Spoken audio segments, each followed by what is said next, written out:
Howdy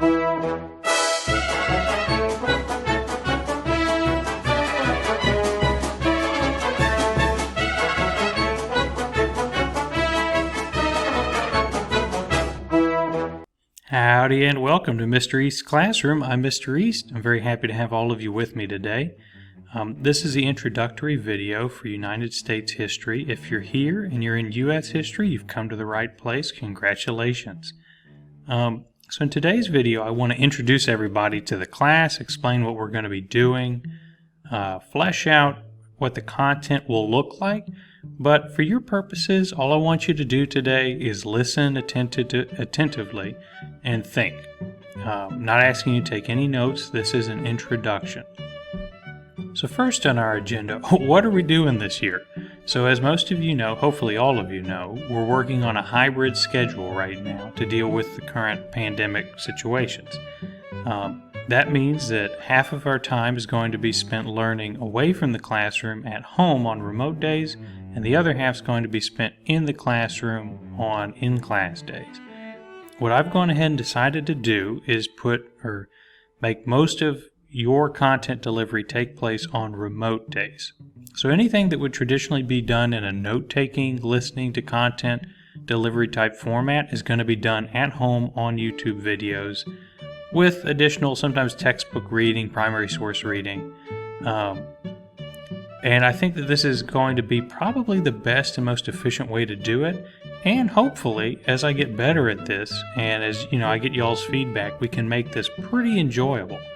I actually think that YouTube content delivery stands to really help you guys out and be advantageous in the long run for all of us, because unlike in a traditional classroom setting, you can pause a YouTube video anytime you want. And one thing you'll learn from me is that I encourage you to do so. Whenever you're getting tired, if you just need to stop and think or re-listen to something, maybe you need a snack or just to do something different for a little bit, feel free to pause the video, rewind, however you need.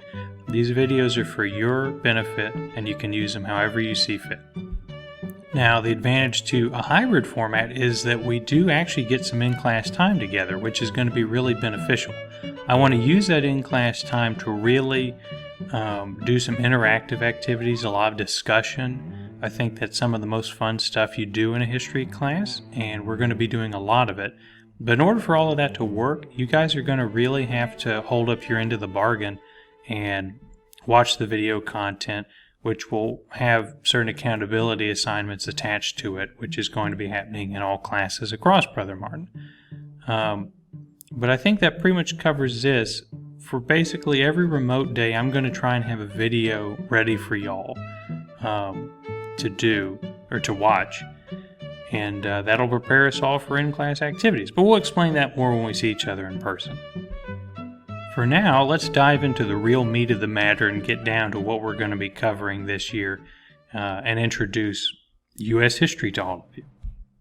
So I find that every lesson is far easier to present and far easier to understand when it's framed in a simple, large question that we're seeking to answer, or a simple statement that by the end of the lesson you should be able to understand and explain to someone else if asked to. So for this one, it's the simple question, history. What is it? You may have been asked that before. You may have thought about it before. I don't know. You probably all have different ideas coming into it what history is. Probably just a vague concept. And what I'm going to guess most of you think history is the past. Is history the past? Are the past and history the same thing? Well, the simple answer is that no, they're not the same thing. So the past, if we want to think conceptually, is sort of everything that has happened. That sentence I just said is now in the past. It is no longer present with us. What is the past? Well, we can use lots of examples, right? What you ate for breakfast is the past. What George Washington did on his first birthday is the past. And what things were like when Mount Krakatoa exploded are all the past. And none of those things are necessarily interrelated to each other. Think of the past as a huge mass of data points. little factoids, pieces of information, everything that's ever happened. You can't even begin to know all of the past. Most of it's lost to us forever. Okay? But so what do you do with it? It's almost like we did a large science experiment over, several millennia, and you have all these data points, but you don't know how to interpret that. You can't do anything with that. In and of itself, it's not too useful to you. Okay? So in order for the past to be useful or intelligible to us, we have to do something with it. Okay? We have to frame it into a story or an account. That's what you would do with scientific data. You would interpret your data points and come out with an argument about your experiment. History is similar. Human beings, all of us, think in terms of story and narrative. And history is no different. History is large-scale storytelling about real things, and it's how we understand the past. So put really succinctly, history is a coherent story about the past. Okay? Now any story, especially when you're dealing with an infinite amount of data points, which is what we're just going to call past factoids, right, is that you can interpret that information in many different ways. And people have interpreted the past and will continue to interpret the past in many different ways. Oftentimes those ways are at odds with one another. These interpretations about the past can get really contentious as well. I don't need to direct you all to the constant news cycle we're all bombarded with, but people in America right now are having very hot conversations about what the past is, what it means, and how we should view the past generally. But this course is U.S. history, United States history. And if this is what history is, then that means that we need to form a coherent story about the past of the United States so that we can understand it, we can understand where we are, and we can just understand what the United States has been and is. That will be good for us as citizens of the United States, just to understand what we're in. But the skills that we build along the way and the way we learn to look at the past and interpret it will benefit you across all areas of your life, and especially your areas of academic study. Now, in order to tell any story, you need a couple of pieces, a couple of ingredients. This is the same for literature and drama, for movies, just for telling campfire stories. You need pieces to your story. The trick with history is that your pieces are supposed to be real people, real time, real events. Now, there's all sorts of embellishment that goes on, and some of that's inevitable. But there's a couple things that we really need to start with if we're going to work out a historical account of the United States. The broad, crucial ingredients that go into any story is narrative and perspective. What do I mean by those two things? So, let's start with perspective. Whenever I tell a story, and I'm sure most of you have heard this or learned this in English class at some point, is that you can tell an account or any piece of information from different persons, right? The first person, second person, third person. Those are forms of perspective. If I tell a story through either a character in the story or a narrator or some other form of person, I'm using a certain kind of perspective. And the perspective that I use has a major effect on what kind of story comes out of it at the end. So whenever we're talking about United States history, we have to identify and be clear about which perspective we're using. That in and of itself can be a minefield. It can be contentious. I'm going to go ahead and do the hard work for all of us, tear the Band-Aid off and pick a perspective, which we're going to outline in a bit. But now let's talk about narrative. So narrative is almost just the process of telling a story. It's the words and account that you imbibe and process that you would identify as the story. So if I'm telling a story about, let's say, a guy named Walter, I'm telling the life of Walter, and I decide to tell it through Walter based on his own personal writings, his diary, and accounts of things, I'm going to give a life of Walter from the first-person perspective of Walter, or close to it. I guess an autobiography would be the real first-person perspective. But so you're going to see the story through Walter's eyes, and people Walter interacts with are going to be reflected not in their own vision, but through Walter. This is just a part of telling a story, and that's perspective. Now, what Walter would be saying about his life and the story he's telling is his narrative. And those two things interact with each other. Now, to have narrative and to have perspective, you need facts and you need characters. And in that sense, history is very much like telling a fictional story. Again, the only distinction is that you have to use real people and real facts. Otherwise, you're committing academic dishonesty, among other things.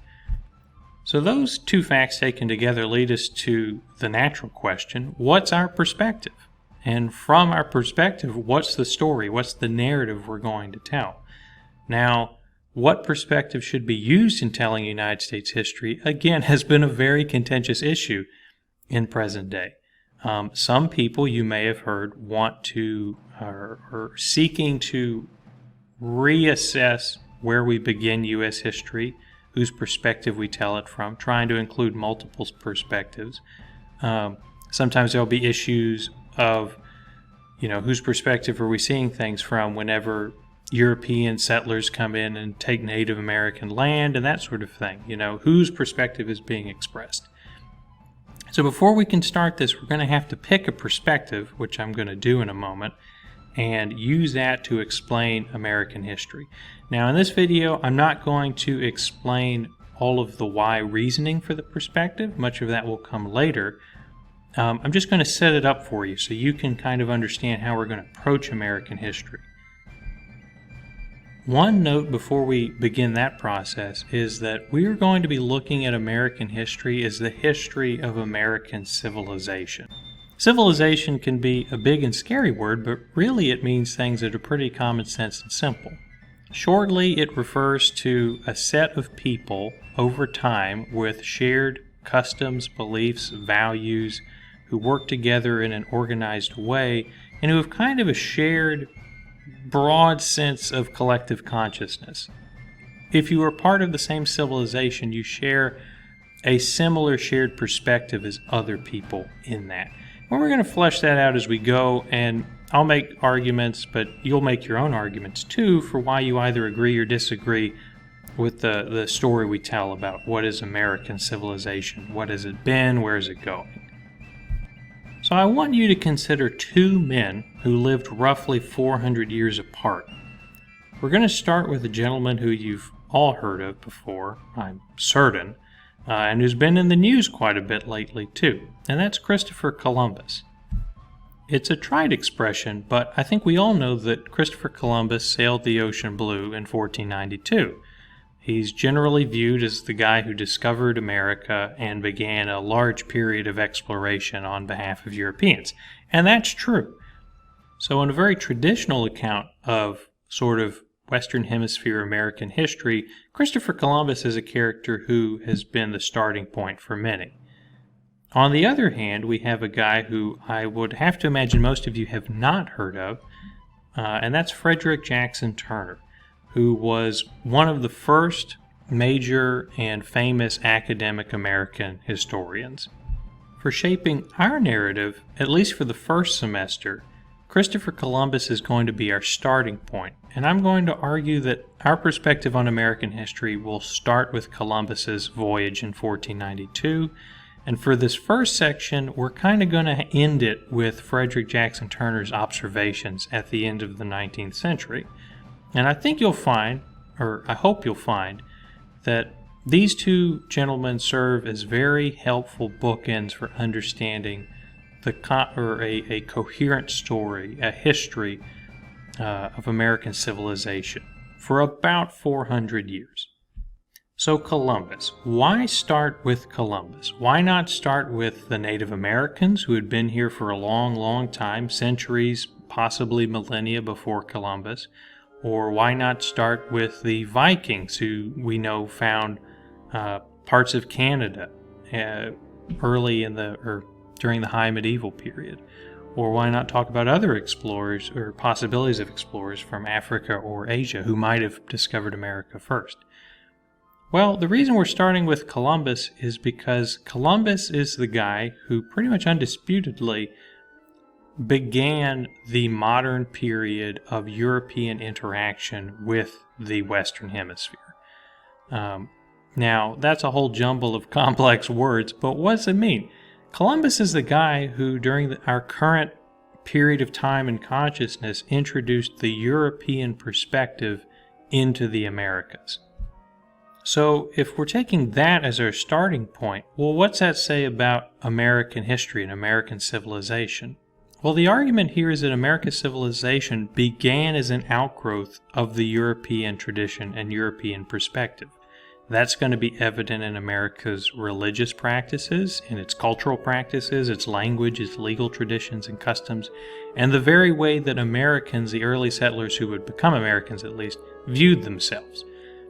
Also, it comes from the name. The name of the Americas and eventually the United States of America stem from Europeans, Amerigo Vespucci for America, and Columbus himself. Right? Remember that our federal capital is the District of Columbia, named for Christopher Columbus.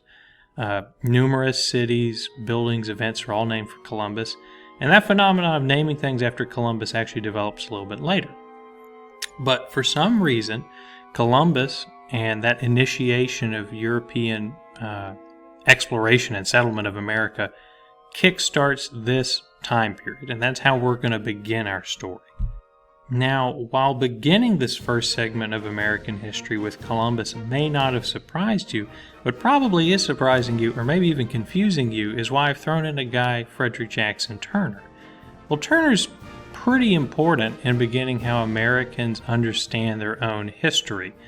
And the reason that he provides a nice symmetry for this first half is that Frederick Jackson Turner earned his fame by delivering his Turner thesis, his interpretation of American history, at the 1893 Columbian Exposition, named after, you got it, Christopher Columbus, and which was supposed to be celebrating the 400th anniversary of his sailing the ocean blue and discovery of the Americas, literally 400 years after the event.